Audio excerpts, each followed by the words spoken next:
Viewer, আমি আপনাদের এখন Adobe Photoshop 7 এর কিভাবে পাসপোর্ট সাইজের ছবি, স্ট্যাম্প সাইজের ছবি এডিটিং করতে হয় তার একটি সম্যক ধারণা প্রদান করব। আমার কম্পিউটারে প্রথমে গিয়ে Microsoft Adobe Photoshop 7 এ ক্লিক করব। ক্লিক করার পরে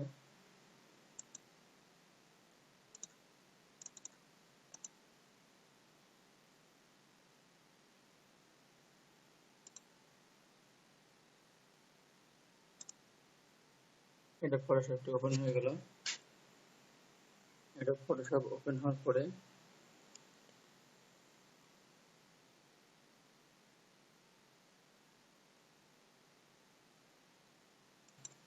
Adobe Photoshop ওপেন হওয়ার পরে আমি একটি ছবি নিয়ে আসব। ফাইল, ওপেন থেকে আমার যে ডেস্কটপে আমি একটা ছবি রাখছি, ছবি থেকে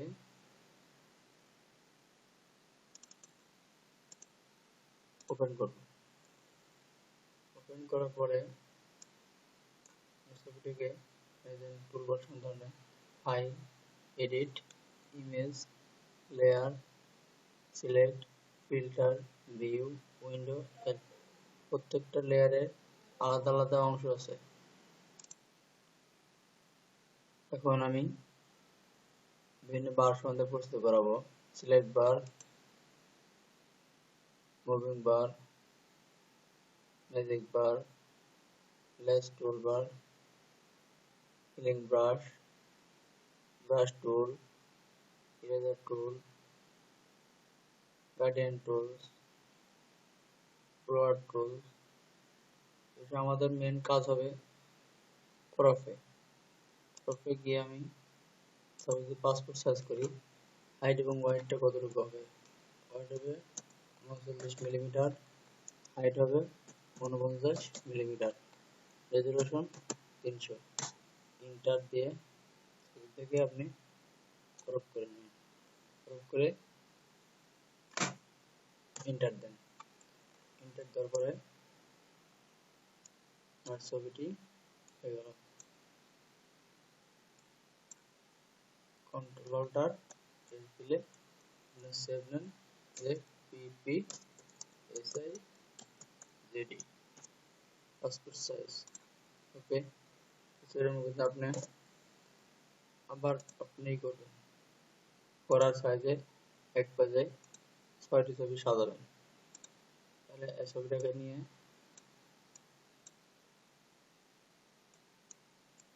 পেজে নিয়ে আসলেন, অল্টার দিয়ে একটাকে নিয়ে গেলেন,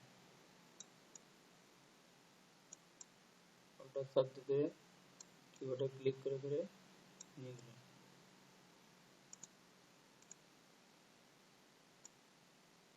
একটু ঘুরাই দিলেন,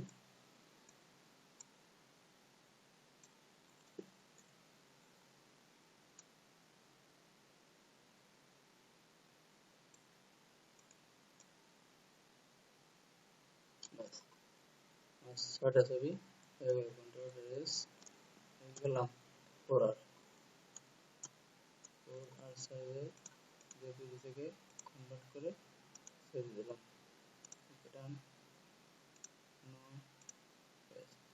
এখন আমি স্ট্যাম্প সাইজ কিভাবে করবো, আবার ক্রপে যাই, ক্রপে গিয়ে কত 22 মিলিমিটার আছে 25 মিলিমিটার, ইন্টার দেওয়ার পরে অ্যানিমেশন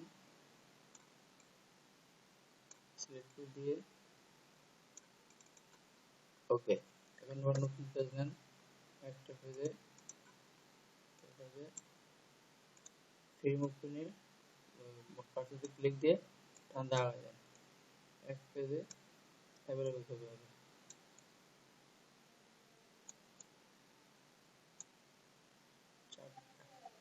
চারটা লক্ষ্য নিয়ে নিজের লাইনে দিতে পারেন, কপি করেও দিতে পারবেন। আপনি এভাবে ছবিগুলো ওয়াশ করতে পারবেন। Thank you viewer. আপনি বিভিন্ন সাইজের ছবি এডিট করতে পারবেন। আর আমার নতুন অগ্রযাত্রার পথে আপনাদের যদি আমার ভিডিওটি ভালো লাগে, অবশ্যই লাইক, কমেন্টস এবং সাবস্ক্রাইব করবেন। Thank you. পরবর্তী lesson plan next time upload করা হবে।